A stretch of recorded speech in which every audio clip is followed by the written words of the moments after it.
Today's lesson's on rationalising denominators. Before we get started, just a quick recap on what we did last lesson. Have a quick go at these. Try and split these bigger surds up into smaller surds. Hopefully, where we've got a surd that we can't get rid of, we might be able to get it in terms of that surd. So simplify these as best you can. Remind yourself what you did last lesson. If you're struggling, then have a look back at the last lesson and refresh your memory. So pause the presentation, have a go, and then I'll show you the answers. Okay, so here's the answers. I'll quickly talk you through the first one. We can't do anything with the root 7. It's a prime number, so we leave that as root 7. So the logical thing to do is to see if 7 goes into any of these numbers here, and we get 7 9s here. Well, 9's a square number, so root 9 root 7 leaves us with 3 root 7. And root 175, well, that's 25 times 7, so inside the surd 25 times 7, that gives us 5 root 7, 3 times 5, 15. And then because we've got 1 root 7 plus 3 root 7 plus 15 root 7, we're left with 19 root 7. So, rationalising denominators.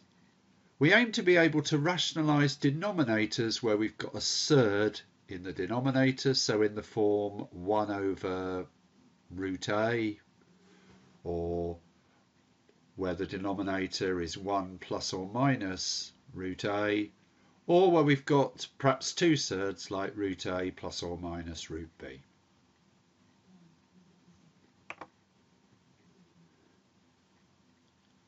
These surds, in their simplest form, are what we call irrational numbers. We try and avoid irrational numbers appearing in the denominator of a fraction. So for this reason, we do what we call rationalize the denominator to resolve this, get rid of the irrational part in the denominator, and it usually ends up leaving us with an irrational part in the numerator. Here's some examples. The first one, the form we've got here for a, we've got just a root 7 in the denominator. So what we do there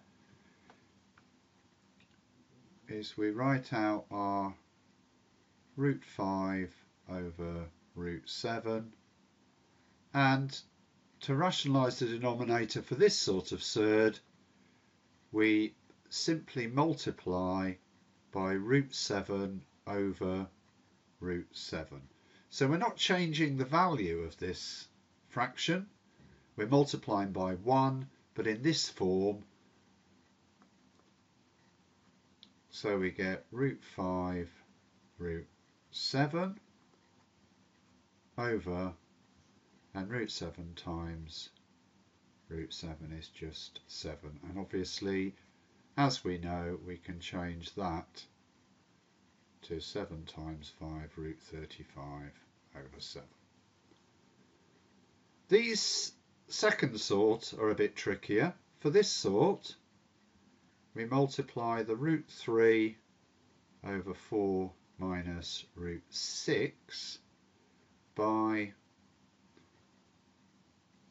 almost the same thing as in the denominator, but we change the sign.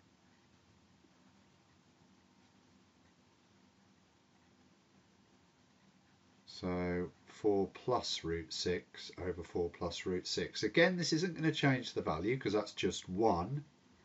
But what it will do, and some of you might have spotted this already, when we're multiplying out in this form, we're going to get the difference of two squares, aren't we? The square of the first term minus the square of the second term. I'll show you why that expansion works up here. If we expand out 4 minus root 6 times 4 plus root 6, we'll use the FOIL method,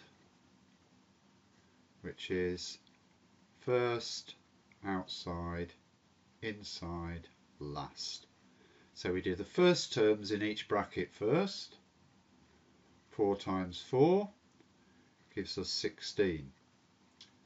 Then plus the outside terms. Well, the outside terms in each bracket are the 4 and the root 6. We then get minus the inside terms. Well, the inside terms are minus root 6 times 4, so we get plus minus 4 root 6, and then finally the last terms, minus root 6 plus root 6. Well, root 6 times root 6 is 6, isn't it? So we get minus 6. Looking at this, we've got plus 4 root 6 minus 4 root 6, so these two terms cancel, and we just end up with the square of the first term minus the square of the second term. So we get 16 minus 6, which equals 10. So that gives us 10 in the denominator, and then 4 root 3 plus root 3 times root 6, which is root 18 in the numerator. This last sort is very similar.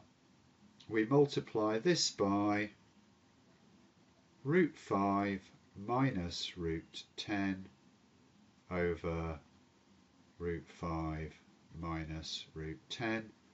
Hopefully you can see why. Looking at the denominator, we've got root 5 plus root 10. So again, we're using this idea of the difference of two squares. So we could just write this out immediately as 5 minus 10 in the denominator, and then in the numerator 6 root 5 minus 6 root 10. Okay, so we get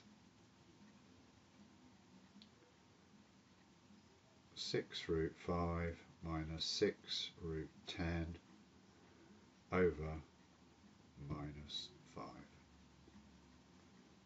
So hopefully you can see that. If we multiply this out, we're going to get 5. We're going to get the minus 10 in the same place as we got the 16 and the minus 6 here.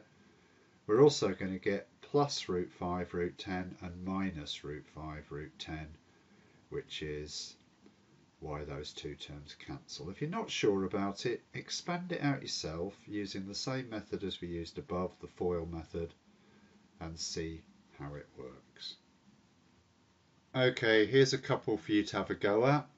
Pause the presentation and have a go at these two questions, rationalising the denominator for these two. That's what you should have got. You can see the first one here, it's a simple root 8 over root 8 we multiply by. The second one's a bit more complicated. Okay, try this one.